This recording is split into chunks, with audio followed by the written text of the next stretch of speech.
La misère haïtienne, c'est notre histoire à tous. C'est l'histoire de l'Occident, de comment il fonctionne avec ses jeux de coulisses, ses intérêts cachés et sa manière tordue d'altérer le fil de l'histoire pour toujours façonner le monde selon ses propres volontés. Alors que les appels à l'intervention militaire se multiplient dans l'espace public, rappelons-nous des enjeux, de notre histoire, de toutes nos contradictions et acceptons que pour une fois, le destin d'Haïti doit d'abord respecter la volonté des Haïtiens. Mes amis, j'ai été profondément choqué par tout ce que j'ai découvert dans la recherche de ce documentaire et après avoir exposé autant que possible ce que nos frères haïtiens savent depuis déjà très longtemps. Vraiment, la seule chose qui me vient en tête en terminant ce document, c'est vive Haïti. Vive l'indépendance, vive la République, vive tous ceux qui se tiennent debout et n'abandonnez jamais la longue marche vers la terre promise, celle jurée par vos ancêtres il y a maintenant plus de 200 ans. Hold on for a second, please. President Aristide resigned. He has left his country. The Constitution of Haiti is working. I have ordered the deployment of Marines as the leading element of an interim international force to help bring order and stability to Haiti. Les Marines américains débarquent par milliers, accompagnés par des centaines de soldats canadiens et français afin de prendre le contrôle effectif d'Haïti. Seulement quelques jours après le départ d'Aristide, les membres du Core Group organisent la sélection d'un nouveau président, Alexandre Boniface. Dans l'un de ses premiers gestes en tant que président, il émet une requête officielle au Conseil de sécurité de l'ONU pour le déploiement immédiat d'une force internationale de maintien de la paix en Haïti.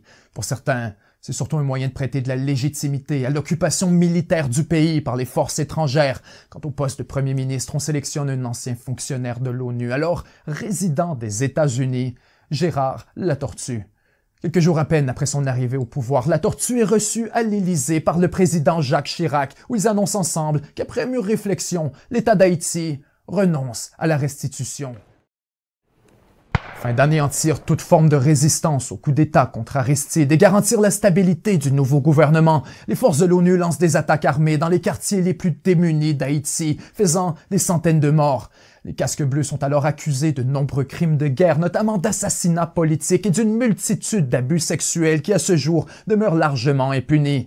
Dans Cité Soleil, l'un des fiefs du président Aristide, les forces de l'ONU participent à un raid absolument désastreux, menant au massacre d'innombrables civils haïtiens et provoquant un véritable tollé au sein de la population. Lorsque demandé de s'expliquer à ce propos, le premier commandant des forces de l'ONU fait une déclaration choc. Nous vivons une pression extrême de la communauté internationale pour recourir à la violence, dit-il. Il cite explicitement le Canada, la France et les États-Unis. Un certain commandant Bachelard prend alors le relais de la mission. Le 6 janvier 2006, le chef de mission des Nations Unies annonce qu'il y aura un nouveau raid sur Cité Soleil et qu'il faut s'attendre à encore plus de morts civiles. Je crois qu'il y aura des dommages collatéraux, dit-il, mais nous devons imposer notre force. Il n'y a aucun autre moyen. Le même jour, le commandant Mata Bachelard est retrouvé mort dans sa chambre d'hôtel, une balle dans la tête. Confronté à une hostilité grandissante de la population, le gouvernement installé par les puissances étrangères s'accroche au pouvoir et repousse 4 fois les élections. Or, c'est absolument futile. Dès qu'ils ont l'occasion de voter, les Haïtiens rejettent massivement le candidat favori des Américains et choisissent plutôt un proche d'Aristide, que certains appellent même son jumeau, René Préval. C'est une défaite majeure pour les États-Unis. C'est exactement dans ce contexte que le couple Clinton fait un grand retour dans la politique haïtienne. D'abord, Hillary Clinton devient secrétaire d'État sous Barack Obama, alors que presque en même temps, Bill Clinton est choisi pour devenir envoyé spécial des Nations Unies en Haïti. Les Clinton ont alors de grandes ambitions. Attirés par les bas salaires, ils veulent faire d'une pierre deux coups en relançant le secteur manufacturier afin de fournir de la main-d'œuvre à bas prix aux corporations américaines et créer des emplois pour la population haïtienne. Pour ce faire, il suffit de convaincre Haïti d'enfin ouvrir ses portes à l'investissement étranger. Et c'est alors que l'histoire prend une tournure tragique qui changera pour toujours et à jamais le destin du peuple haïtien.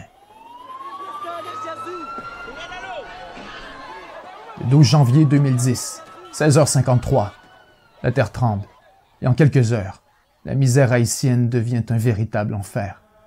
Lorsque la poussière retombe, la dévastation est telle qu'il est pratiquement impossible de la décrire autrement qu'en termes apocalyptiques. Partout où le regard se pose, il ne reste que ruines et décombres.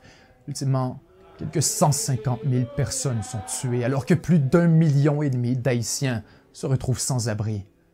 Les images des dégâts font le tour du monde et immédiatement l'industrie de l'aide humanitaire s'active afin de répondre à la catastrophe. Quelques jours plus tard, Hillary Clinton se rend personnellement à Port-au-Prince afin d'y organiser les premiers efforts de reconstruction, alors que simultanément, Bill Clinton se voit confier l'immense responsabilité de superviser la collecte de fonds. Des milliards de dollars sont récoltés, alors que dans les coulisses, les Clinton tirent les ficelles pour gérer eux-mêmes l'allocation et la distribution de l'argent récolté, notamment avec l'aide de la Fondation Clinton. Hillary dirige alors le fonds de 4 milliards du département d'État, alors que Bill est nommé co-directeur du Fonds unique international pour la reconstruction d'Haïti. Pour le seconder, on choisit le premier ministre haïtien, Jean-Max Bellerive.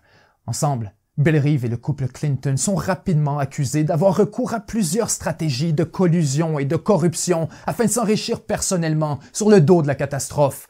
En fait, certains exemples sont si flagrants qu'ils sont presque dignes de la caricature. Fin 2012, une entreprise américaine du nom de VCS Mining annonce une nouvelle pour le moins surprenante.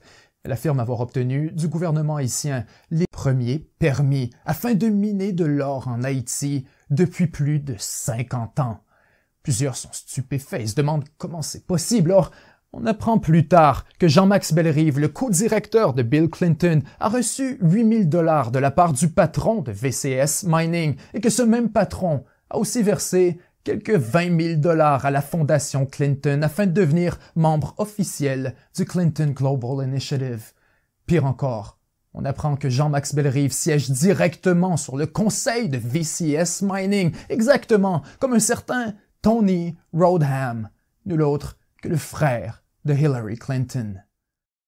En fait, de tous les milliards de dollars récoltés pour la reconstruction, seulement 2% sont versés à des organisations haïtiennes, alors que le reste se retrouve largement versé à des contracteurs américains. Pour certains, l'argent est dilapidé de manière si grotesque et si scandaleuse que c'est carrément l'un des pires échecs de toute l'histoire de l'industrie humanitaire. Et les choses ne font qu'empirer. Fin 2010, des soldats de l'ONU rejettent leurs égouts dans une rivière haïtienne, introduisant ici le choléra et causant une épidémie majeure qui dégénère rapidement en une véritable crise humanitaire. Plusieurs centaines de milliers d'Haïtiens sont contaminés par la maladie alors qu'on rapporte un minimum de 10 000 morts. Selon une étude récente, le nombre de victimes serait en fait grossièrement sous-estimé, peut-être même par un facteur de 10. Face à une telle incompétence et une telle arrogance, le gouvernement haïtien se montre de plus en plus réticent à collaborer avec les partenaires internationaux. Et très rapidement, la pression commence à monter entre les deux camps. Les membres du Core Group, dont la France, le Canada, mais aussi les États-Unis à travers Bill et Hillary Clinton, commencent à exercer de la pression pour tenir une élection aussi rapidement que possible afin d'installer à Port-au-Prince un gouvernement, disons, plus malléable. Le problème, c'est qu'à ce moment, Haïti est encore complètement dévasté. Donc, tenir une élection dans un tel contexte est pratiquement une garantie que les choses tournent à la parodie et que l'élection ne soit rien de plus qu'une vulgaire mascarade. Alors, les donateurs internationaux n'ont que faire des préoccupations locales, même si plus d'1 million d'Haïtiens sont toujours sans abri. Ils insistent pour que l'élection ait lieu. Et sans surprise, le premier tour se déroule dans un chaos total. Le parti d'Aristide est banni des élections, des violences éclatent, des bureaux de vote sont fermés, des fraudes massives sont rapportées, alors que moins de 20% de la population réussit à voter.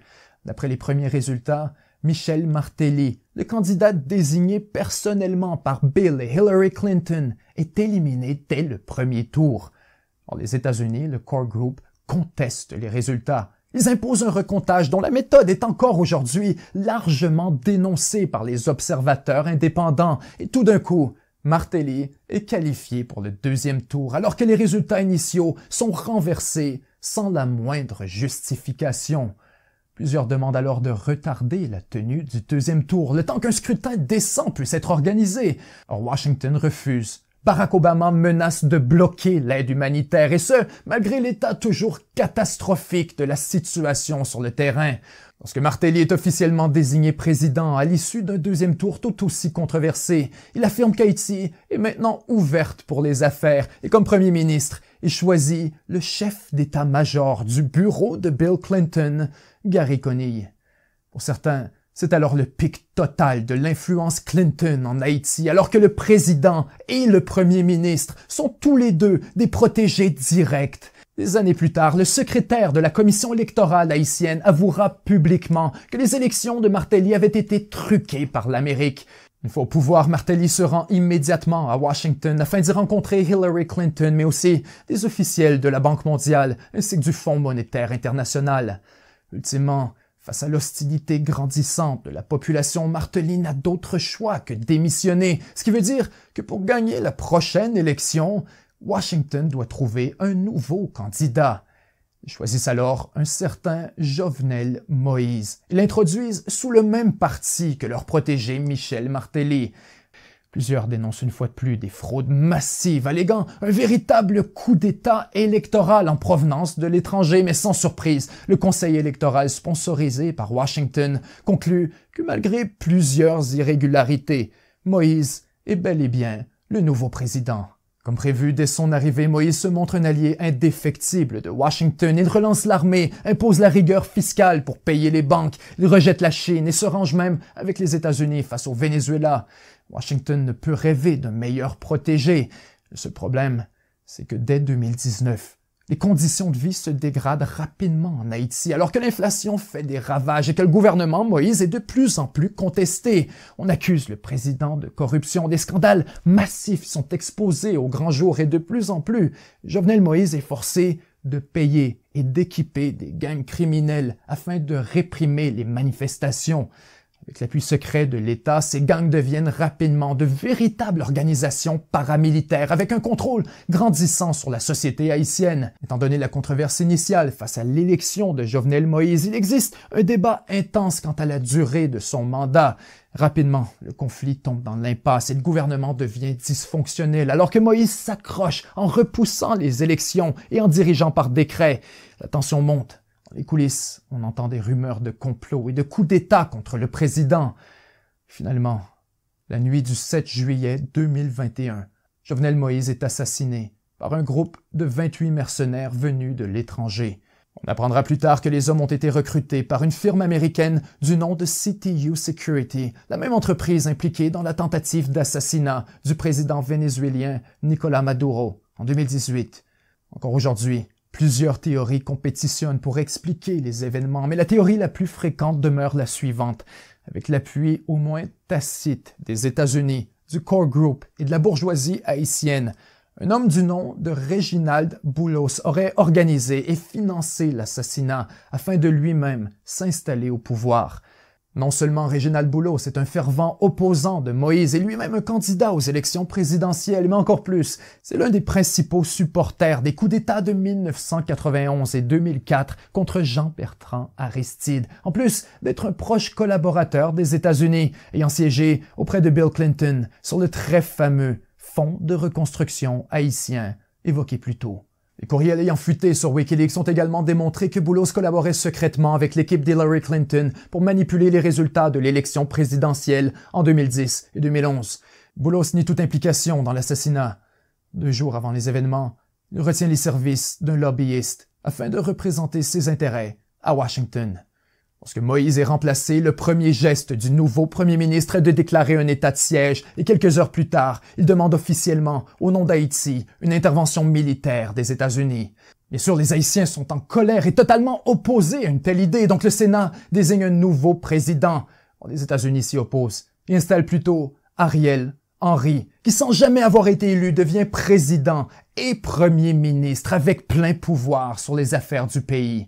Plusieurs sont alors scandalisés devant une ingérence aussi flagrante, tellement que l'envoyé spécial des États-Unis pour Haïti démissionne carrément de son poste en affirmant dans sa lettre de démission « Je pense qu'Haïti ne connaîtra jamais la stabilité tant que ses citoyens ne seront pas jugés dignes de choisir leurs dirigeants en toute équité et honnêteté. On ne peut qu'être effaré par cette illusion de toute puissance qui nous persuade que ce serait à nous, une fois de plus, de désigner le vainqueur. » Voilà ce qui nous amène à aujourd'hui. La situation sur le terrain se dégrade rapidement, alors que les finances publiques sont à leur plus bas, que l'inflation fait des ravages et que les gangs de rue se sont largement retournés contre le gouvernement, assurant eux-mêmes l'autorité dans plusieurs zones, incluant environ 60% de la capitale.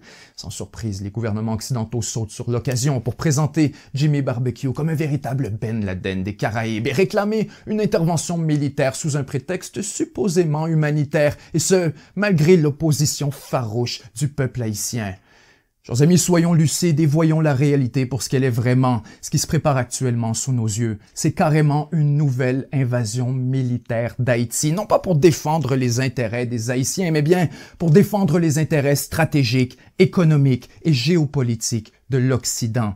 Se mettre la tête dans le sable et prétendre que nos intentions sont nobles relève de la pire forme d'arrogance et d'hypocrisie, mais encore plus, cela démontre une ignorance de l'histoire presque intellectuellement embarrassante.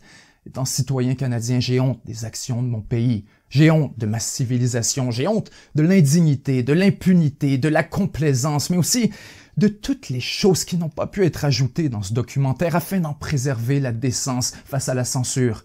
Croyez-moi, ce n'est que la pointe de l'iceberg et d'innombrables éléments ont dû être passés sous silence. La misère haïtienne, c'est notre histoire à tous. C'est l'histoire de l'Occident, de comment il fonctionne avec ses jeux de coulisses, ses intérêts cachés et sa manière tordue d'altérer le fil de l'histoire pour toujours façonner le monde selon ses propres volontés. Alors que les appels à l'intervention militaire se multiplient dans l'espace public, rappelons-nous des enjeux, de notre histoire, de toutes nos contradictions et acceptons que pour une fois, le destin d'Haïti doit d'abord respecter la volonté des Haïtiens. Mes amis, j'ai été profondément choqué par tout ce que j'ai découvert dans la recherche de ce documentaire et après avoir exposé autant que possible ce que nos frères haïtiens savent depuis déjà très longtemps. Vraiment, la seule chose qui me vient en tête en terminant ce document, c'est vive Haïti. Vive l'indépendance, vive la République, vive tous ceux qui se tiennent debout et n'abandonnez jamais la longue marche vers la terre promise, celle jurée par vos ancêtres il y a maintenant plus de 200 ans. Comme disait Dessalines, effrayez tous ceux qui seraient tentés de ravir votre liberté. Vous êtes nos frères et nous sommes avec vous.